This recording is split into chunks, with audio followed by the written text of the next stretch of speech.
ஆடிப்பெருக்கு விழாவை முன்னிட்டு செல்லமுத்து மாரியம்மன் கோவிலில் திருவிளக்கு பூஜை நடைபெற்றது. திருவாரூர் மாவட்டம் கருப்பூர் கிராமத்தில் அமைந்துள்ள மிகவும் பிரசித்தி பெற்ற அருள்மிகு ஸ்ரீ செல்லமுத்து மாரியம்மன் திருக்கோவிலில் ஆடிப்பெருக்கு பெருவிழாவை முன்னிட்டு அம்மனுக்கு சிறப்பு அபிஷேகம் நடைபெற்றது. அதனைத் தொடர்ந்து சிறப்பு அலங்காரம் செய்யப்பட்டு தீபாராதனை காண்பிக்கப்பட்டது. மேலும் உலக நன்மைக்காகவும் விவசாயம் செழிக்கவும் கோவில் வளாகத்தில் திருவிளக்கு பூஜை நடைபெற்றது. இதில் சுற்றுப்புற பகுதியைச் சேர்ந்த 200க்கும் மேற்பட்ட பெண்கள் கலந்து கொண்டு குத்துவிளக்கு ஏற்றி அம்மனை வழிபட்டனர்.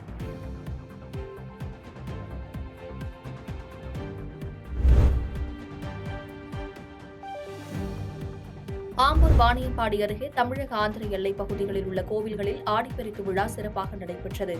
திருப்பத்தூர் மாவட்டம் வாணியம்பாடி அடுத்த புல்லூர் தமிழக ஆந்திர எல்லையில் கனகநாச்சியம்மன் கோவிலில் ஆடிப்பெருக்கு விழா வெகு விமர்சையாக நடைபெற்றது. இதில் கனகநாச்சியம்மனுக்கு பூக்களால் சிறப்பு அலங்காரம் செய்யப்பட்டு தீப ஆராதனை காண்பிக்கப்பட்டது. இதில் பெண்கள் அங்க பிரதட்சணம் செய்து பொங்கல் வைத்து மொட்டையடித்து நேர்த்திக்கடன் செலுத்தினர். இந்த ஆடிப்பெருக்கு திருவிழாவில் தமிழகம் மற்றும் ஆந்திரா, கர்நாடகா மற்றும் சுற்றியுள்ள பகுதிகளில் இருந்து பக்தர்களும் பொதுமக்களும் திரளாக கலந்து கொண்டு சுவாமி தரிசனம் செய்தனர்.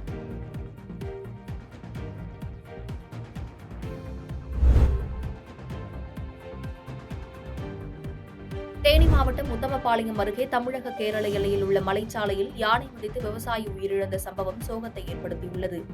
தேனி மாவட்டம் தேவாரம் பகுதியிலிருந்து கேரள மாநிலத்தில் உள்ள பாப்பன்பாறை, உடும்பன் சோலை உள்ளிட்ட பகுதிகளில் தனியார் ஏலத்தோட்ட பணிகளுக்கு விவசாய கூலி தொழிலாளர்கள் நடைப்பயணமாக பணிக்கு சென்று வருவது வழக்கம். இந்நிலையில் வழக்கம் போல் கேரள மாநிலத்திற்கு கூலி வேலை செய்வதற்காக தேவாரம் சாலை தெருவை சேர்ந்த கூலி தொழிலாளி ரங்கசாமி என்பவர் பணிக்காக சென்றுள்ளார்.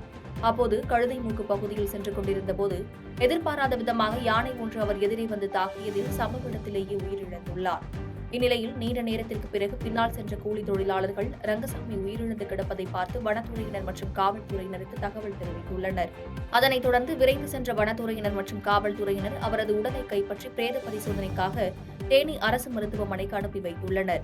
இதனால் சாக்கழுத்து மெட்டு சாலையை சீரமைத்து நாள்தோறும் விவசாய கூலி தொழிலாளர்கள் வாகனங்களில் பணிக்கு சென்று வர அரசு நடவடிக்கை எடுக்க வலியுறுத்தி பல்வேறு அரசியல் கட்சியினர் மற்றும் விவசாய சங்கத்தினர் கோரிக்கை வைத்துள்ளனர்.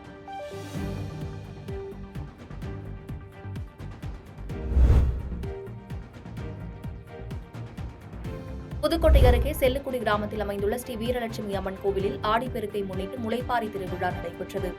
புதுக்கோட்டை அருகே செல்லுக்குடி கிராமத்தில் அமைந்துள்ள ஸ்ரீ வீரலட்சுமி அம்மன் கோவிலில் ஆடிப்பெருக்கு விழாவை முன்னிட்டு செல்லுக்குடி கிராமத்தைச் சேர்ந்த 100க்கும் மேற்பட்ட பெண்கள் திருமண பாக்கியம், குழந்தை பாக்கியம் மற்றும் மழை வேண்டி விரதமிருந்து கோவிலில் வளர்க்கப்பட்ட முளைப்பாரியை தலையில் சுமந்து ஊர்வலமாக சென்றனர்.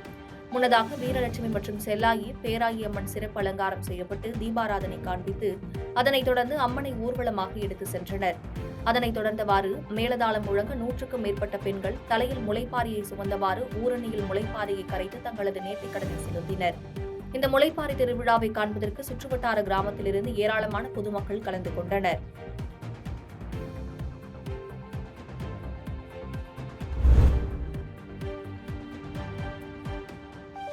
காரையாறு சொரிமுத்தையனார் கோவில் ஆடி அமாவாசை திருவிழாவிற்கு பல்லாயிரக்கணக்கான மக்கள் வருகை தந்த நிலையில் மக்களுக்கு செய்யப்பட்டுள்ள ஏற்பாடுகளை அம்பாசமுத்திரம் சட்டமன்ற உறுப்பினர் நேரடியாக சென்று ஆய்வு செய்தார். திருநெல்வேலி மாவட்டம் அம்பாசமுத்திரம் மேற்கு தொடர்ச்சி மலையில் உள்ள காரையாறு சொரிமுத்தையனார் கோவிலில் ஆடி அமாவாசை திருவிழா ஆண்டுதோறும் வெகு விமர்சையாக கொண்டாடப்படும். இந்த ஆண்டு ஆடி அமாவாசை திருவிழா ஞாயிற்றுக்கிழமை மற்றும் திங்கட்கிழமை கொண்டாடப்பட உள்ள நிலையில் தென் மாவட்டங்களில் இருந்து பல்லாயிரக்கணக்கான மக்கள் கோவில் வனப்பகுதி மற்றும் கோவில் பகுதிகளில் குடில் அமைத்து தங்கியுள்ளனர்.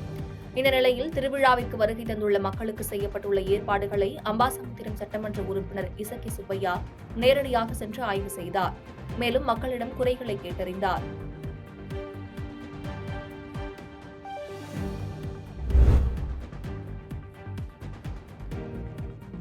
திருவண்ணாமலையில் ஆடிப்பெருக்கை முன்னிட்டு விவசாயிகள் நெல் விதைக்கும் பணியில் மகிழ்ச்சியாக ஈடுபட்டுள்ளனர். திருவண்ணாமலை மாவட்டம் விவசாயம் சார்ந்த மாவட்டமாக திகழ்கிறது. அதிலும் குறிப்பாக கீழ்பெண்ணாத்தூர் தாலுகாவில் நெல் சாகுபடியில் விவசாயிகள் அதிக அளவில் ஆர்வம் காட்டி வருகின்றனர். இந்நிலையில் ஆடிப்பெருக்கை முன்னிட்டு பாரம்பரியமாக விவசாயிகள் தங்கள் நிலத்தில் படைகளிட்டு சிறப்பு பூஜைகளுடன் நெல் விதைக்கும் பணியில் ஈடுபட்டுள்ளனர். கீழ்பெண்ணாத்தூர் சுற்றுவட்டார பகுதிகளான மங்கலம், அணுகுமலை, ஓலைப்பாடி, நாரையூர், வேடந்தவாடி, பூந்தமங்கலம் உள்ளிட்ட கிராமங்களில் விவசாயிகள் அதிக அளவு நெல் விதைக்கும் பணியில் ஈடுபட்டு வருகின்றனர். பாதகம் செய்பவரை கண்டால் நாம் பயங்கொள்ளலாகாது பாப்பா, மோதி மிதித்து விடு பாப்பா, அவர் முகத்தில் உமிழ்ந்து விடு பாப்பா. அண்மை செய்திகளை உடனுக்குடன் தெரிந்து கொள்ள இணைந்திருங்கள் இயம்நாடு தொலைக்காட்சியுடன்.